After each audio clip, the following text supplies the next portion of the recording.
sadness, sorrow.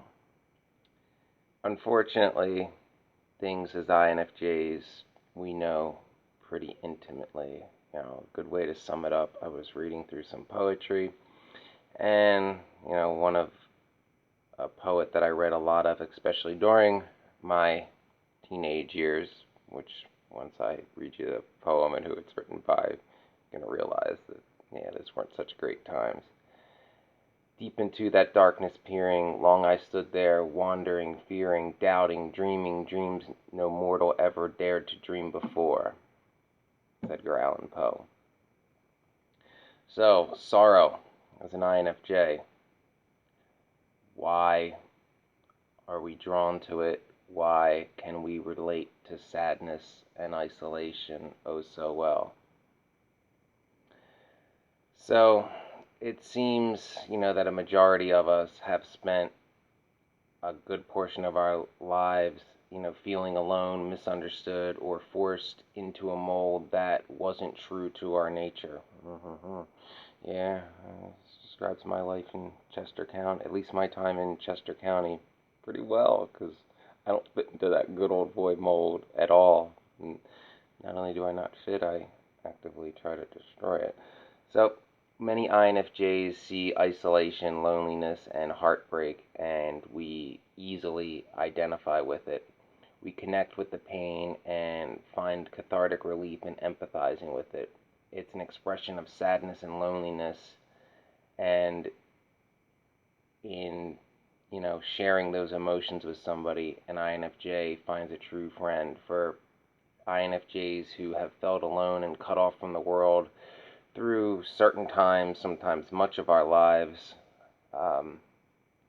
there's a picture of loneliness, an isolated shack in the woods, an island in the middle of the North Atlantic, where they might wander to in their head that can express like how they feel. INFJs, it's not uncommon for us to be in a room full of people, and if there's no one we really connect with, can't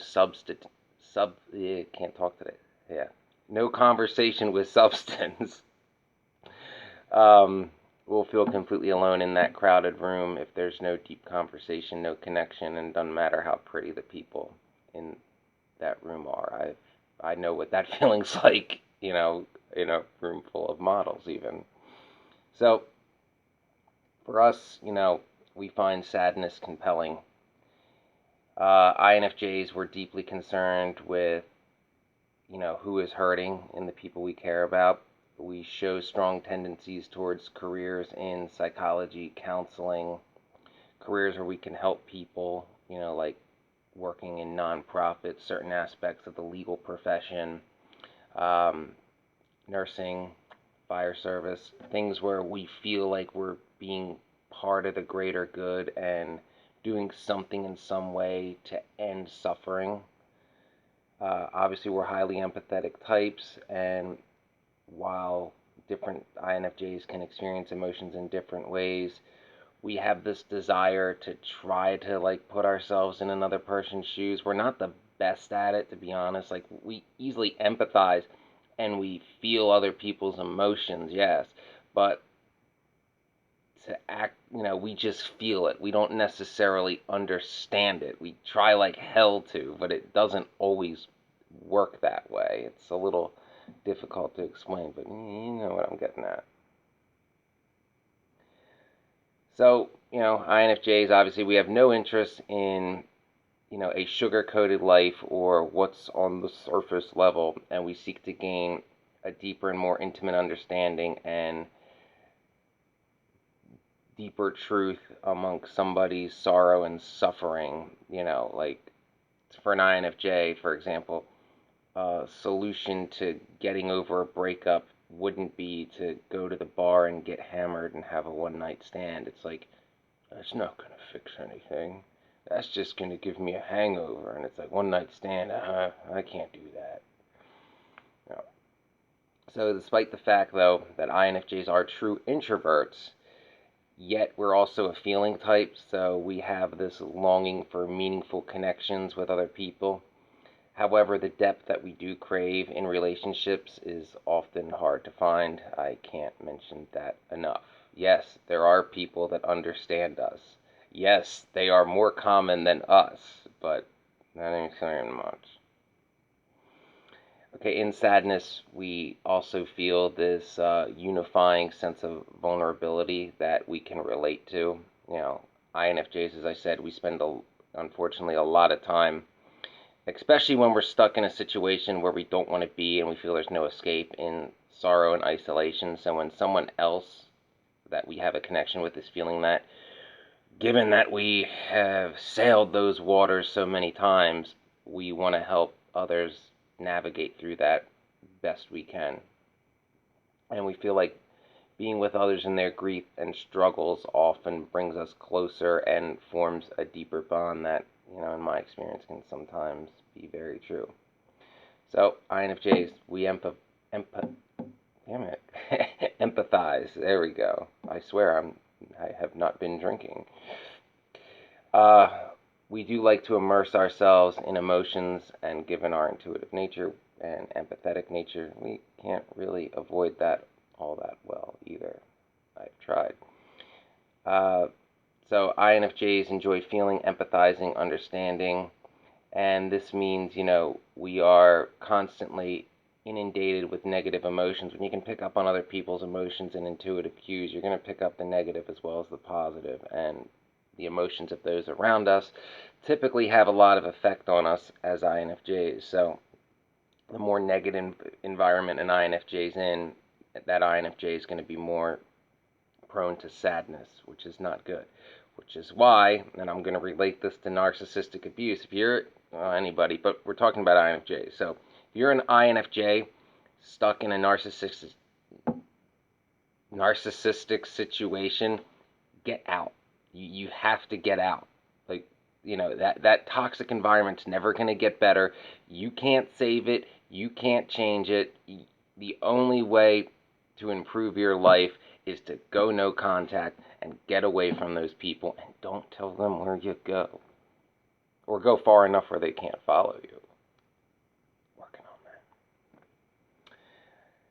So, while INFJs, can easily empathize with sadness and grief and all that, and we often, are stuck in those emotions given our own lives and what we're going through, especially when we're feeling misunderstood or abused and exploited and all that. That doesn't necessarily mean that we like sad things. It's just we can easily relate to it.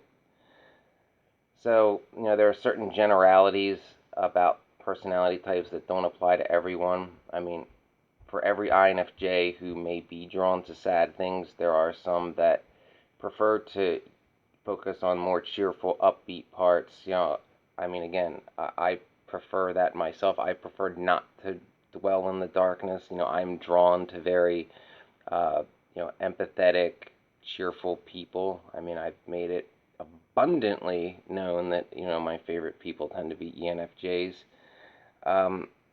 So just because you may be going through a period in your life with a lot of sadness and melancholy and may be very good and quick to aid those that are in the depths of those emotions doesn't mean that you seek them out and that you thrive, in the dark like some emo kid. And yeah, I'm saying this as a guy in his early teens who had shoulder length hair and wore heavy metal t-shirts to school every day during the boy band craze, because I wanted to be the exact opposite, and metal's way cooler than boy bands. Everybody knows that. You know, come on.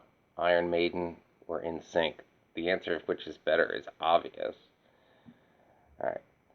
So, despite the fact that INFJs can easily be drawn to sadness, and given our want for deep connection with people, we will often throw ourselves into the emotion of others to help pull them out because we've been in those depths ourselves. Does not mean that we enjoy sadness, and that's a distinction that I don't think some people understand.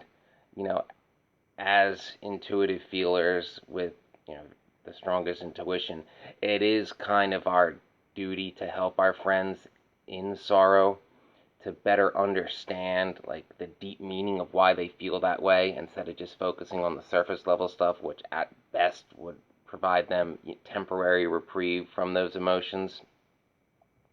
Just wanted to make a few of those points clear into why INFJs, are drawn to sorrow.